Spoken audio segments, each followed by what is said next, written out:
Hello ladies, this is Antoinette and welcome back to my channel. Now today I'm going to be talking about a topic that irks some people. Anytime I mention it, it rubs them up the wrong way. So grab your beverage, get your notebook, sit down, relax, so that you can assimilate what I'm going to talk about. Obviously this is my perspective, but I think it will help you in the long run in becoming a more confident woman. So let's get straight into it. Now today I'm going to be talking about our morning routine and habits. And the reason I think it really irritates a lot of people is people like to say, well, I'm not a morning person, I like to do things at night. And I've mentioned this before in a previous video where I said I was always like that. But really and truly, not until I tried being a morning person did I realize how much more beneficial it was for me, how it helped me a lot more, get a lot more done, become a lot more productive. And when I say productive, I'm someone that works around my monthly cycle. So about a week before my periods start, I'm very lethargic.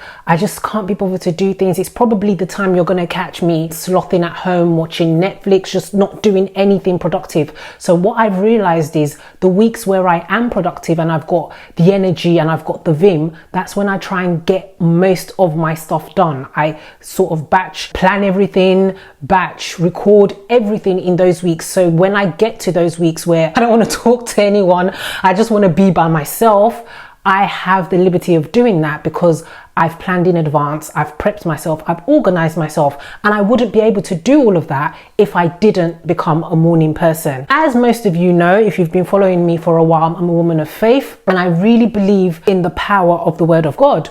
And when you read scriptures, time and time again, it has references to getting up early, to doing things earlier on in the day so that the rest of your day can flow and you can get a lot more out of your day. And now this is not to say that you can't work at night or there aren't people that are effective at night, but get into the habit for at least push yourself for 21 days and see if consistently you can get up just a little bit earlier in your morning and do everything that you need to do or get done that morning and see how the rest of your day pans out. Just try it, and if it doesn't work for you, then at least you can say, you know what, I tried it. But if you haven't tried it and you sort of push it to the side and say, well, I'm not a morning person, it doesn't work for me, you can't really judge on that. It's skewed, you're very biased, and I used to be like that. That's why I come here and I tell you that. So back to having a solid morning routine and how it can help you become a lot more confident, a lot more productive.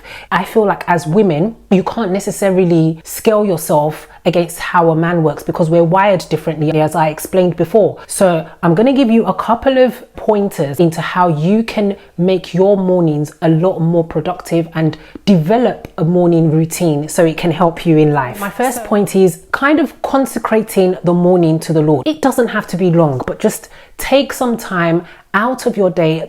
For me, it's the first thing I do. I lean on him. I need his help throughout the whole day. Lord, help me as I'm going through this day. I'm depending solely on you because if I'm trying to do this in myself, I'm probably not going to get very far. So just consecrate that time to him. Spend some time in the word, develop yourself, build yourself up, pray. All of these things are important. So that's why my morning time is so sacred, and I try and do it when everyone else is sleeping so I'm not disturbed. The moment the children are up, that's it. I can't even say that I want to do or dedicate some time to studying my word or praying or any of that because they are going to be a distraction. And that means I have to get up extra early when everyone else is asleep. And because I've developed it as part of my morning routine, it's now a habit.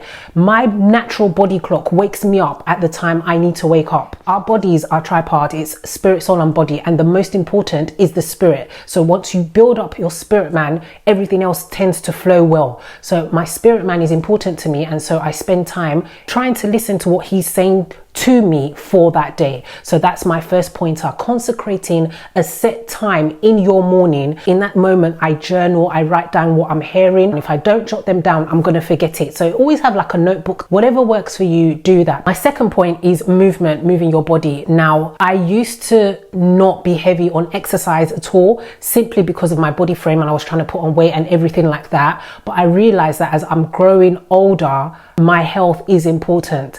I can't be walking up a flight of stairs and panting out of breath and not doing anything about it because I don't want to lose weight. So I've taken a lot of time, especially last 2 years, in studying my body, studying what works for me, trying out different sorts of exercises that I am relaxed and comfortable with and that I feel works for me. And I'm doing a lot of stretches, occasionally go to the gym, but at home, a lot of stretches. And I just find that it just kind of sets me up for the day. It gets things going. Just anything that gets you moving your body. If you want to dance, do what you have to do. Just get the blood flowing, get things kicking off. Start off small. Don't overwhelm yourself and say, okay, I'm going to be going to the gym 4 times a week, and you've never stepped foot in a gym. Start off small and then build your way gradually up. This is something that I feel that you should incorporate into your mornings, getting some movement in there. My next point is for you to cut out distractions. This is so hard, but it's so essential. I found with me is the moment I pick my phone up, that game over, my mind starts doing, because I always have like different tabs open, and then I check this and then I check this and I check my mail. So first thing I've done on all of my social media platforms is turn off my notifications. It means that I don't get notified about anything until I actually go into the app. So that might be a step you want to take, to turning off notifications so that you're not notified or you're not getting pings constantly. In a lot of my WhatsApp groups are muted so that the ping isn't coming on my phone all the time. In the morning, you really want to cut out that distraction. And that's why I said for some people, just having a notebook and a pen will work rather than your phone, because the moment you're on your phone and then you're, oh, let me just quickly check this, it's like you get distracted. Let me just take a sip of my drink. I be talking too much, you know?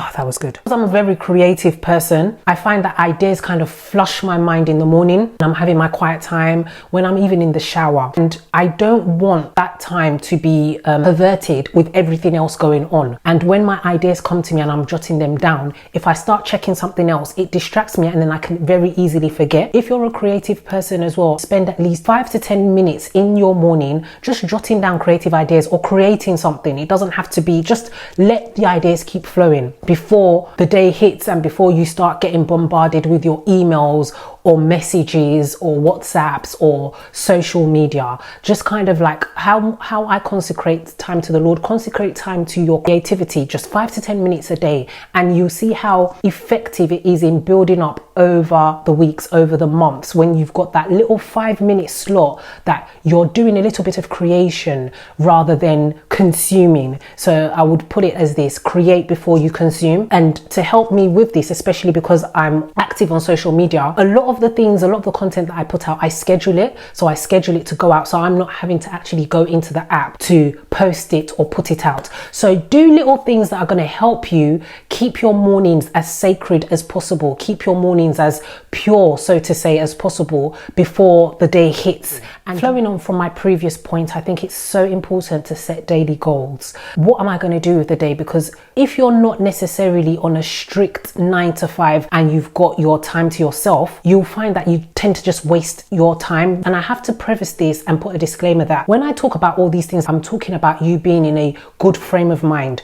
If someone is going through depression, everything that I'm saying is just going to go over their head and it's not going to be something that they want to hear. When you're not in the right frame of mind or you're depressed, this kind of information is the last thing you want to hear. I completely understand it. So I always try and put that disclaimer out there. Nonetheless, if everything is cool, you're in a good frame of mind, try and set daily goals. It's so biblical as well. There are so many different scriptures in letting you know that you need to write things down. Make sure that you know that for my day, this is how it's going to go. Kind of plan it out.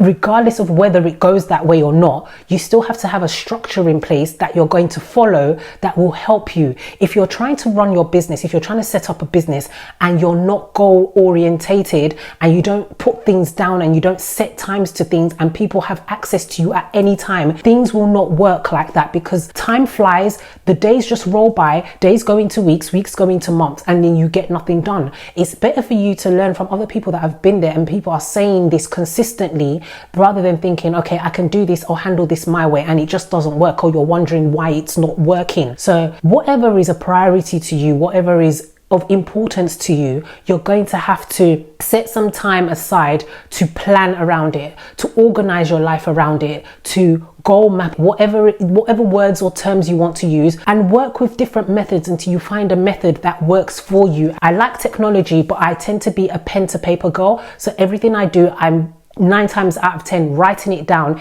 Even if it's still going on my phone, I've written it down somewhere. If that works for you, do that. If it doesn't work for you, get your Excel out, your spreadsheets out. There's so many apps now, even free apps, that will help you in planning yourself, organizing yourself, setting things aside. And then finally, I have to mention this, try and feel good in yourself and look good. The moment you dress up, you don't have to do the works, but just make yourself look decent. Some people don't even bother these days, and it's just getting really worrying how people go out, step into the world without making any effort, but you want people to react to you differently. So if people are reacting to you a certain way, sometimes you have to check yourself, check how you are portraying yourself to the world. Look good. It makes you feel good as well. It's a psychological thing that you're dressed for the day. If you're going out, don't go out dropping your children at school in your pajamas. Stop doing things like this. A lot of people are starting to do it and they think there's nothing wrong with it, because you better believe the school is making mental note of the type of parent you are when they see you consistently dropping your child at the school in your pajamas. It doesn't look right. Present yourself how you want to be addressed, how you want people to talk to you, and it all comes down to how you look. So if you're going to leave your front door, be decent. So those were just a few pointers that I wanted to mention to you to just help you, get you into that morning routine. Take it seriously. Let it be something that you consistently do until it's a habit and you're doing it without even thinking about it. And you'll see how the rest of your day tends to just flow. Things just tend to work because you've put the priority of the things that matter. You started doing it from the beginning of the day. You've set yourself in order from the beginning of the day. So I'm going to leave the video here for now. If you like the content, consider subscribing if you haven't already done so. Catch you later.